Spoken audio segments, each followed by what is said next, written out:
Update India TV, हर खबर सच्चाई की ओर। लोकराज्य विद्या फाउंडेशन उरण इस्लामपूर यांचा डॉक्टर अण्णासाहेब टांगे लोकराज्य समाजभूषण पुरस्कार 2024 वितरण समारंभ माजी मंत्री आमदार सदाभाऊ खोत, ॲडव्होकेट वैभवदादा पाटील आणि विविध मान्यवरांच्या उपस्थितीत संपन्न। लोकराज्य विद्या फाउंडेशन या सामाजिक संस्थेच्या 7व्या वर्धापन दिनानिमित्त उरण इस्लामपूर येथील डॉक्टर बाबासाहेब आंबेडकर नगरमधील सार्वजनिक स्मशानभूमीत आयोजित डॉक्टर अण्णासाहेब टांगे लोकराज्य समाजभूषण पुरस्कार 2024 वितरण माजी मंत्री आमदार सदाभाऊ खोत यांच्या हस्ते करण्यात आले। राष्ट्रवादी काँग्रेस पार्टीचे सांगली जिल्हाध्यक्ष युवा नेते माननीय वैभवदादा पाटील प्रमुख पाहुणे म्हणून, तर राष्ट्रीय महिला काँग्रेस पार्टीच्या प्रदेश सरचिटणीस ॲडव्होकेट मनीषा रोटे यावेळी अध्यक्षस्थानी उपस्थित होत्या। स्वागत व प्रास्ताविक लोकराज्य विद्या फाउंडेशनचे संस्थापक स्मशान यात्री चंद्रशेखर उषा प्रकाशराव तांदळे यांनी केले।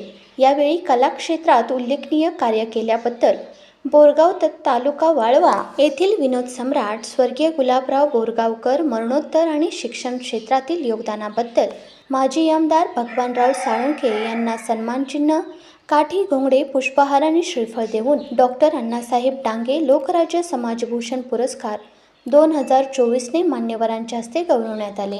विनोद सम्राट स्वर्गीय गुलाबराव बोरगावकर यांचा पुरस्कार त्यांचे सुपुत्र आझाद जमादार यांनी, माजी आमदार भगवानराव साळुंखे अप्पा यांचा पुरस्कार त्यांच्या सुविद्य पत्नी सो सुमन साळुंखे यांनी स्वीकारला।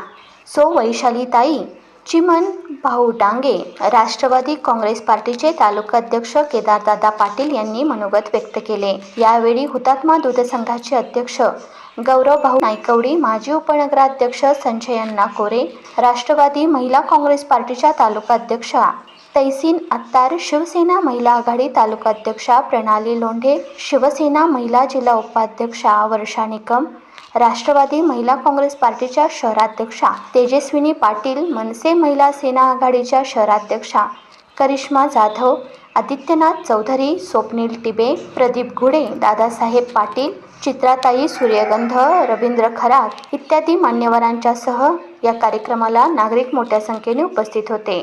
लोकराज्य सार्वजनिक वाचनालयाच्या अध्यक्षा स्वाती तांदळे, लोकराज्य विद्या फाउंडेशनच्या अध्यक्षा अलकाताई पुजारी, उपाध्यक्ष सुहास भाऊ कदम, बाजीराव हिरवे, शांतीसागर कांबळे, महेश चौगुले, पैलवान शरद कोळेकर, उल्हास हिरवे, पृथ्वीराज तांदळे, ऋतुराज तांदळे, संतोष येडसे, विवेक तांदळे, सूर्यकांत तांदळे, आलोक कांबळे, राजवीर तांदळे, मणिकर्णिका तांदळे यांनी कार्यक्रमाचे संयोजन केले।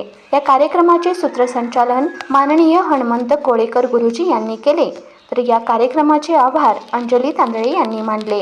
काही जण इथं महायुतीमध्ये काम करणार आहेत आणि काही आम्ही ह्याच्या आधी एकत्रित काम करणार आहे, त्यामुळे राजकीय प्रोटोकॉल सगळे बाजूला ठेवू एका चांगल्या कार्यक्रमाच्या निमित्तानं आज आपण इथं उपस्थित आहे। खरं तर ज्या दिवशी तुम्ही पत्रिका द्यायला इथं आला होता आणि मी पत्रिका स्वीकारली, मला वाटलं का की कार्यक्रमाचं ठिकाण कुठं हॉल किंवा काहीतरी असेल, परंतु त्यांनी मला सांगितलं की स्मशानभूमीत गाणी।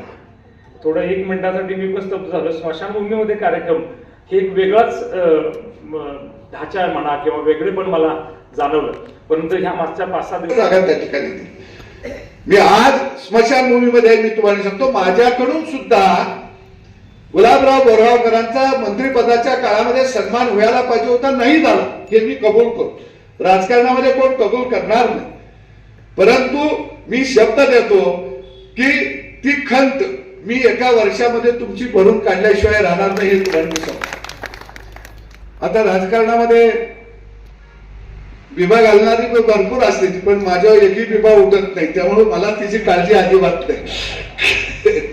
पण मी सांगितलं की दादा मी एक सगळ्यात महत्वाचं काम काय केलं की आमच्या हवेली नगर 60 एकर जागा कृषी विभागाची आहे आणि त्या जागेवरती अनेकांचा डोळा होता।